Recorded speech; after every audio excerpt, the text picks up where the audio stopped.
নমস্কাৰ এই মুহূৰ্তত সমৰতেগৰাকী জনদানলৈ দিবলৈ লাইছো ডাঙৰ খবৰ তো যিসকল মানুহে ভিডিঅ'টোত ক্লিক কৰিছে অনুগ্ৰহ কৰি ভিডিঅ'টো স্কিপ নকৰি প্ৰথমৰ পৰা শেষলৈ চাই থাকিব কিয়নো এইটো ভিডিঅ'ৰ মাজত এছএচজি গোটৰ মহিলাসকলৰ পৰা আৰম্ভ কৰি ইউবা 3.0 আঁচনিলৈ কেইখনমান গুৰুত্বপূৰ্ণ খবৰ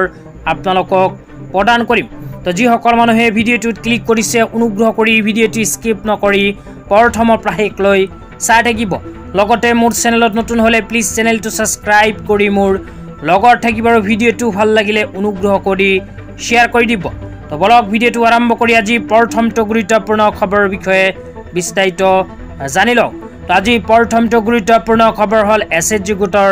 মহিলাসকলৰ বাবে তো আপোনালোকে মোবাইল স্ক্ৰীনত চাব পাৰিছে অসমৰ মাননীয় মুখ্যমন্ত্ৰী ডাঙৰীয়াই নতুনকৈ এনেকৈ এখন আপডেট প্ৰদান কৰিছে তো ইয়াতে কোৱা হৈছে বিহালীত আমি কথা দিয়া মতে মহিলা উদ্যমিতা অভিযানৰ সাহায্য ৰাখি বিতৰণৰ আৰম্ভ কৰা হল এতিয়া ৰাজ্যৰ আন প্ৰান্তৰ মহিলাসকলক অহা 15 জুলাইৰ ভিতৰত এই ৰাখি আমি বিতৰণ কৰিবলৈ আগবাঢ়িছো তো ইয়াতে অসমৰ মাননীয় মুখ্যমন্ত্ৰী ডাঙৰীয়াই কোৱা অনুযায়ী যিসকল আত্মসহায়ক গোটৰ মহিলাসকলে এতিয়ালৈকে 10,000 কৈ টকা পোৱা নাই সেইসকল আত্মসহায়ক গোটৰ মহিলাসকলক অসমৰ মাননীয় মুখ্যমন্ত্ৰী ডাঙৰীয়াই অহা 15 জুলাই তাৰিখৰ ভিতৰত প্ৰদান কৰিব মুখ্যমন্ত্ৰী মহিলা উদ্যমিতা অভিযান আঁচনিৰ 10,000 কৈ টকা তো এতিয়া আপোনালোকক দিবলৈ ওলাইছো আজি দ্বিতীয়টো খুবেই গুৰুত্বপূৰ্ণ খবৰ তো আজি দ্বিতীয়টো গুৰুত্বপূৰ্ণ খবৰ হল PM ইউবা 3.0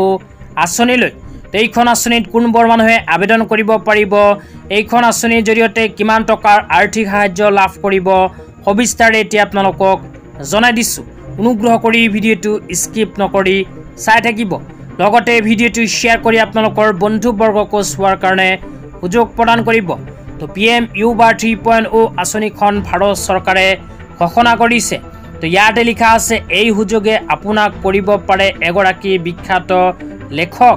30 বছৰ পৰ্যন্ত বয়স হোৱা 50 গৰাকী লেখকক বাছনি কৰা হ'ব এইখন আঁচনিৰ জৰিয়তে লগতে 2 নম্বৰত কোৱা হৈছে মাহিলী 50,000 টকাকৈ 6 মাহৰ বাবে জলপানী প্ৰদান কৰিব এইখন আঁচনিৰ জৰিয়তে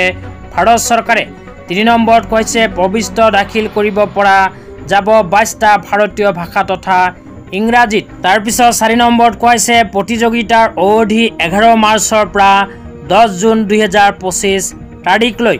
5 নম্বৰত কোৱা হৈছে প্ৰবিষ্ট বৰ দাখিল কৰক ইয়াত তো ইয়াৰ বাবে ভাৰত চৰকাৰে মুকলি কৰিছে এখন বিশেষ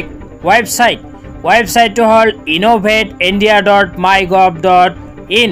এইখন অফিচিয়েল ৱেবছাইটতে কৰিব পাৰিব প্ৰবিষ্ট বৰ দাখিল তো তাৰ পিছত আৰু কি লিখা আছে সবিস্তাৰে আপোনালোকক জনাই দিছো অনুগ্ৰহ কৰি ভিডিঅ'টো স্কিপ নকৰি চাই থাকিব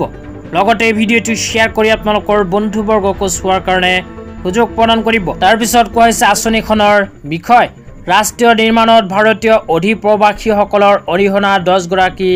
লিখক বাছনি ভাৰতীয় জ্ঞান পৰম্পৰা 20 গৰাকী লিখক বাছনি আধুনিক ভাৰত নিৰ্মাণত 20 গৰাকী লিখকক বাছনি কৰিব ভাৰত চৰকাৰে এইখন আঁচনিৰ জৰিয়তে তাৰ পিছত একেবাৰে শেষত কোৱা হৈছে দাখিল কৰাৰ অন্তিম তিথি 10 জুন 2025 তহা 10 জুন 2025 তাৰিখৰ ভিতৰত এইখন আঁচনিত আপোনালোকে হ'ব লাগিব অন্তৰ্ভুক্ত তহা 10 জুন 2025 তাৰিখটো অন্তিম দিন হিচাপে ঘোষণা কৰিছে তো আজি